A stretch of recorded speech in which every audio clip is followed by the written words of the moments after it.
제가 첫 시간에 사도 바울이 주어진 인생을 최선을 다해서 산 이유에 대해서 말씀을 드렸습니다. 과거를 돌아보면서 나는 최선을 다했다. 또 현재의 삶 속에서도 전제가 되길 원한다. 그런 미래를 바라보면서도 정말 최선을 다했던 이 사도 바울의 최선에 대한 말씀을 드렸습니다. 그 첫 번째 이유가 바로 복음 때문이었다. 그 중에서도 이 복음, 십자가 속에 있는 네 가지 피, 바로 네 가지의 능력 때문이다라고 말씀을 드렸습니다. 또 한 가지 말씀을 드리게 되면 왜 이 복음 때문에 그는 최선의 삶을 살았는가 하면 이 복음은 우리 인생의 가장 치명적인 문제인 죽음의 저주를 해방시키는 능력이 바로 복음 안에 담겨져 있기 때문에 그렇습니다. 창세기 3장 아담의 범죄 이후에 찾아온 우리 인간의 가장 치명적인 저주는 바로 죽음입니다. 그런데 그 죽음은 삼중적인 죽음의 형태로 찾아오게 되었습니다. 첫째는 뭡니까? 하나님과의 단절로 인해서 생겨진 영적인 죽음이 찾아왔습니다. 에베소 말씀처럼 죄와 허물로 죽은 존재, 바로 하나님과의 단절을 말합니다. 영적인 죽음이 찾아왔습니다. 두 번째는 육체의 죽음입니다. 본래 인간은 죽음의 존재로 창조된 게 아닙니다.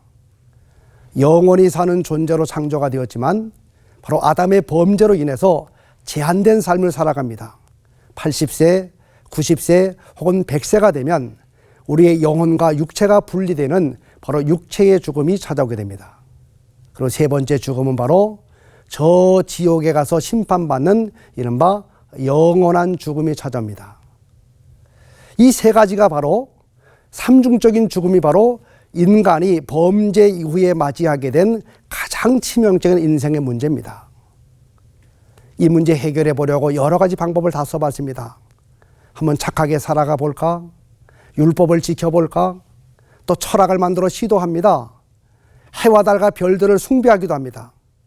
어떤 다른 신들의 이름을 불러가면서 이 문제 해결하려고 했지만 결코 이 문제는 해결되지 않았습니다. 왜냐하면 이 모든 인간의 시도는 하나님이 정한 방법이 아니었기 때문에 그렇습니다. 하나님이 정한 방법은 바로 피를 통해서만 바로 모든 문제가 해결되는 겁니다. 그래서 구약의 시대는 수없이 많은 짐승들이 인간의 죄 때문에 대신 죽는 바로 죽음을 맞이했습니다. 마틴 루터는 그런 얘기를 한 적이 있습니다. 구약 성경을 손에 들고 빨래를 짜듯이 한번 짜봐라. 그러면 거기에서 인간의 죄 때문에 대신 희생된 바로 짐승들의 피가 주르르 주르르 흘러내릴 것이다 라고 이야기했습니다. 인간이 죄를 범할 적마다 짐승이 대신 인간의 죄를 다 전가당하게 되고 피 흘려 죽임을 당하게 되는 바로 이 피 흘림을 통해서 인간의 죄가 사함받았습니다. 그러다가 지금으로부터 2000년 전 하나님의 어린 양이신 예수님이 이 세상에 오셨습니다. 하나님의 어린 양이신 예수님은 우리 인간의 모든 죄를 다 짊어지시고 십자가에서 피 흘려 대속의 죽음을 죽게 되었습니다. 그 예수의 피, 그 예수의 십자가 보혈을 통해서 바로 인간의 죄의 문제, 특별히 죽음의 문제가 해결이 되었습니다. 디모데후서 1장 9절로 10절을 보게 되면 하나님이 우리를 구원하사 거룩하신 소명으로 부르심은 우리의 행위대로 하심이 아니요 라고 이야기합니다. 바로 그리스도 예수의 보혈을 통해서 인간의 죄의 문제, 특별히 삼중적인 죄의 문제가, 죽음의 문제가 해결이 됩니다. 예수를 믿음으로 말미암아 십자가의 보혈을 통해서 우리는 다시 하나님과의 관계가 형성이 됩니다. 잃어버린 하나님의 형성을 회복하면서 이른바 영적인 죽음의 문제가 해결이 됩니다. 우리 예수님 말씀하셨습니다. 나를 믿는 자는 죽어도 살겠고 라고 말씀했습니다. 그렇습니다. 예수를 믿으면 우리는 언젠가 죽게 되지만 다시 살게 되는 육체의 부활을 경험하게 됩니다. 또한 예수를 믿으면 우리는 영원한 하나님 나라 가서 영원히 살게 됩니다. 바로 예수의 십자가, 예수의 부활, 복음을 통해서 영원한 죽음의 문제가 해결이 되었습니다. 육체의 죽음도 해결이 되었습니다. 그리고 영적인 죽음도 해결이 되었습니다. 사도 바울이 이 사실을 알았기 때문에 인생의 가장 치명적인 문제, 모든 죽음의 문제는 오직 예수 십자가 통해서 해결된다는 사실을 알았기 때문에 그 복음에 목숨을 걸었습니다. 그 복음의 영광을 위해서 자신의 모든 삶을 다 투자하게 되었던 것입니다. 그리고 또 한 가지 사도 바울이 정말 주어진 시간 속에서 최선의 삶을 살아가는 이유는 바로 그에게는 셋째 하늘, 하나님의 나라가 있었기 때문에 그렇습니다. 세 가지 하늘이 있지 않습니까? 첫째 하늘은 이른바 스카이, 대기권 하늘을 말합니다. 새들이 날아다니고 비행기가 날아다니는 이 스카이 하늘, 첫째 하늘입니다. 둘째 하늘이 있습니다. 스페이스, 바로 우주 하늘을 말합니다. 해와 달과 별들이 걸려있는 우주 공간을 가리켜서 둘째 하늘이라고 이야기합니다. 근데 바울은 한 가지 더 알았습니다. 바로 하늘 중에는 셋째 하늘이 있다. 이른바 하나님의 나라 천국을 말하게 됩니다. 그는 고린도후서 12장 2절에서 내가 그리스도 안에 있는 한 사람을 아노니 그는 14년 전에 셋째 하늘에 이끌려 간 자라 라고 이야기하면서 여기 3인칭 대명사 그라는 표현을 통해서 자신의 이야기를 하고 있습니다. 사도 바울은 어느 날 하나님의 은혜 가운데 셋째 하늘을 가게 됩니다. 하나님이 계신 곳, 예수님이 계신 곳, 믿음의 선진들이 먼저 가 있는 바로 하나님의 나라를 경험하게 됩니다. 그 이후부터 그의 삶은 확연하게 달라지게 됩니다. 썩어 없어질 이 세상에 연연하는 삶을 살아가지 아니하고 이 세상의 삶이 맞춰지는 순간 펼쳐지게 될 하나님의 나라를 위한 삶을 살아가게 됩니다. 사실 우리가 성경을 자세히 보게 되면 예수님이 이 세상에 오셔서 공생애를 시작하시면서 첫 번째 하셨던 말씀 마태복음 4장 17절을 보게 되면 바로 회개하라 천국이 가까워 있느니라 라고 말씀하시는 내용 속에서 많은 분들이 회개라는 단어에 집중하지만 저는 거기에 집중하지 않습니다. 회개하라 천국이 가까이 왔느니라. 우리 주님이 공생애를 시작하시면서 첫 번째 주셨던 메시지는 바로 천국입니다. 하나님의 나라를 말씀하셨습니다. 셋째 하늘 말씀하셨습니다. 그런 예수님께서 공생애를 마치고 승천을 하시면서 제자들에게 500의 형제들에게 마지막으로 손가락으로 가르쳐 주신 것은 바로 하나님의 나라였습니다. 축복하실 때에 누가복음 24장 51절에 보니까 그들을 떠나 하늘로 올려지시니, 여기서 말하는 하늘은 바로 하나님의 나라를 말하게 됩니다. 사도 바울이 13권의 서신을 쓰지 않았습니까? 그 13권의 서신을 쓰면서 수많은 지역을 이야기하고 수많은 주제를 가지고 이야기했습니다. 그런데 사도 바울이 마지막으로 선택한 그 주제가 뭔지 아십니까? 그것은 바로 하나님의 나라였습니다. 디모데후서 4장 8절을 보게 되면 이제는 나를 위하여 예비된 의의 면류관, 바로 하나님의 나라, 그 나라에서 받게 될 하나님의 나라를 말하고 있습니다. 바울이 세상에서 환난을 당하고 시련을 당했지만 그 수없이 많은 시련과 환난 속에서도 참고 견디고 기쁨으로 노래한 이유는 그의 마음속에, 그의 눈에 하나님의 나라가 있었기 때문에 그렇습니다. 저는 올해로 36년째 목회를 하고 있습니다. 저희 집안에서 제가 1대 목사이고 또 저희 친가 집안을 바라보면 저희 집에는 장로님도 계시지 않고 저희 아버님은 권사님까지 하다가 아주 오래전에 하나님 나라 가셨습니다. 소위 말하면 배경이 없는 그런 상황 속에서 목회를 하면서 제가 붙잡았던, 또 지금도 붙잡고 있는 단어 하나가 있는데 그것은 바로 최선이라는 단어입니다. 제가 최선을 다하는 목사로 살아가려고 늘 애쓰면서 붙들고 있는 말씀은 열왕기하 24장 5절로 6절의 말씀입니다. 여호야김의 남은 사적과 행한 모든 일들은 유다왕 역대지략에 기록되지 아니하였느냐. 여호야김이 그의 조상들과 함께 잠에 그의 아들 여호야긴이 대신하여 왕이 되니라. 저는 이 말씀 속에서 세 가지 단어를 늘 기억합니다.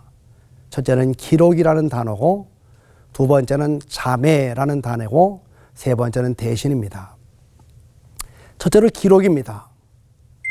여호야김의 모든 행한 일은 다 역대지략에 기록되었다. 기록된다는 것은 바로 평가를 말합니다.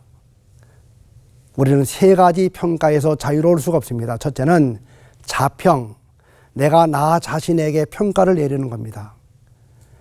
상당히 주관적인 평가이기 때문에 후한 점수 얼마든지 줄 수가 있습니다. 나 그동안 잘 살았어, 잘했어, 100점짜리야, 95점짜리야, 이런 평가 내릴 수 있죠. 근데 두 번째 평가는 다른 사람의 평가입니다. 나를 아는 사람, 혹은 내가 섬기는 교회, 내 주변의 사람들이 나를 향해 평가를 내리는 이 다른 사람의 평가는 지극히 객관적인 평가이기 때문에 내가 아무리 나에게 100점을 줬어도 다른 사람의 평가는 50점이 될 수도 있고 빵점이 될 수도 있습니다. 근데 또 한 가지 평가가 남아 있습니다. 바로 하나님의 평가입니다. 하나님의 평가는 주관적인 평가도 객관적인 평가도 아니고 바로 절대적인 평가입니다. 저는 늘 알고 있습니다. 언젠가는 하나님 앞에 서야 되는데 그때 하나님은 분명히 내가 행한 일들을 돌아보시면서 평가를 내리실 것이다. 내 모든 삶에 대한 기록을 가지고 그걸 근거해서 나에게 평가를 내릴 것이다.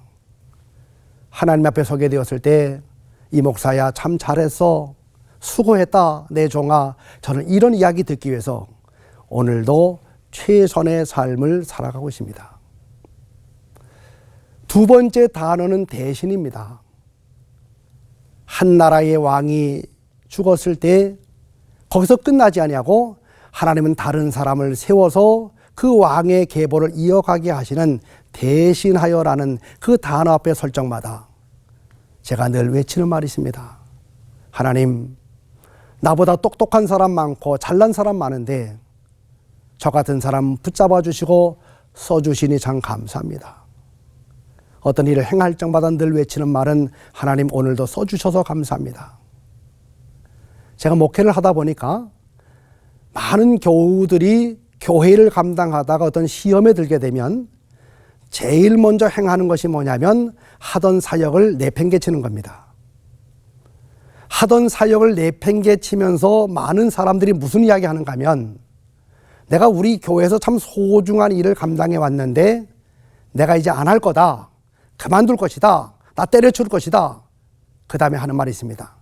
내가 그만두면 우리 교회에 돌아가는지 내가 똑똑하게 지켜보겠다고.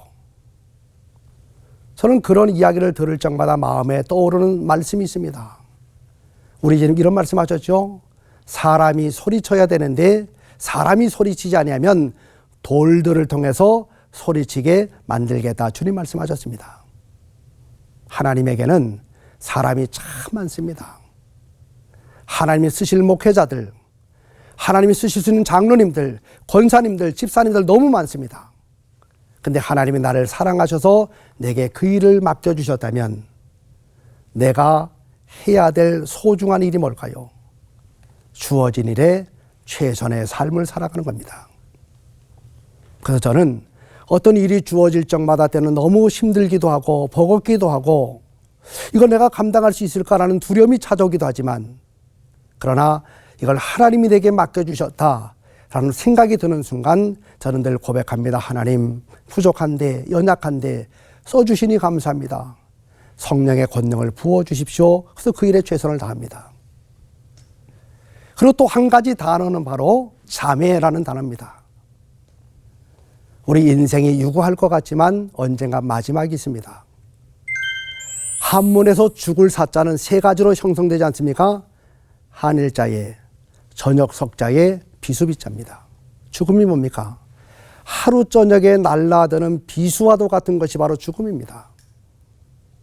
그 비수가 환한 대낮에 날라들게 되면 내가 보고 피할 수 있지만 그 마지막 죽음의 비수는요, 어둠이 어슴풀에 깔려는 저녁에 날려듭니다. 내게 가까이 와서 감지하는 순간 이미 때는 늦어버리게 됩니다. 우리가 죽음에 대해서 모르는 사실 몇 가지가 있죠. 언제 죽을지 모릅니다. 어떻게 죽을지 모릅니다.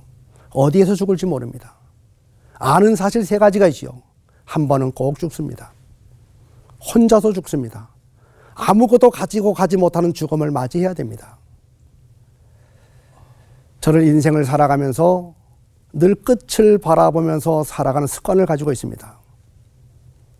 내가 일을 행하고 걸어갔을 때 마지막 지점에 서게 되었을 때 과연 내 모습이 어떠할까? 그래서 때로는 먼 미래이긴 하겠지만 마지막으로 가서 제 인생을 돌아볼 때가 참 많습니다. 우리 인생에 태어나는 순간이 있었다면 마지막 죽음이 있다는 사실을 꼭 기억한다면 그 죽음 이후에 펼쳐지게 될 하나님 나라가 있고 그 나라에 가서 내가 행한 일들에 대해서 상급과 면류관을 받게 되고 그때 상급과 면류관의 모든 재료는 내가 살아 숨쉬는 순간 행했던 모든 일들이라고 하게 되면 나는 오늘도 주어진 자리에서 최선의 삶을 살지 아니할 수가 없습니다. 저는 아버님이 일찍 돌아가셨습니다. 우리 가정의 복음을 처음 가지고 오셨던 우리 할머니도 일찍 돌아가셨습니다. 그래서 저는 천국에 가면 우리 가정의 복음의 통로가 됐던 우리 할머니 만나고 그리고 아주 오래전에 세상을 떠나셨던 우리 아버님 만나고 그리고 작년에 하나님 나라 가신 우리 어머님 만날 생각을 하면 얼마나 마음이 좋은지 모릅니다. 오늘 한국교회를 바라보게 되면 한국교회가 큰 위기를 맞이했다라고 말하겠죠. 코로나19 때문이라고 말하지만 이미 한국교회의 위기는 1980년 중반 이후부터 시작이 되었습니다.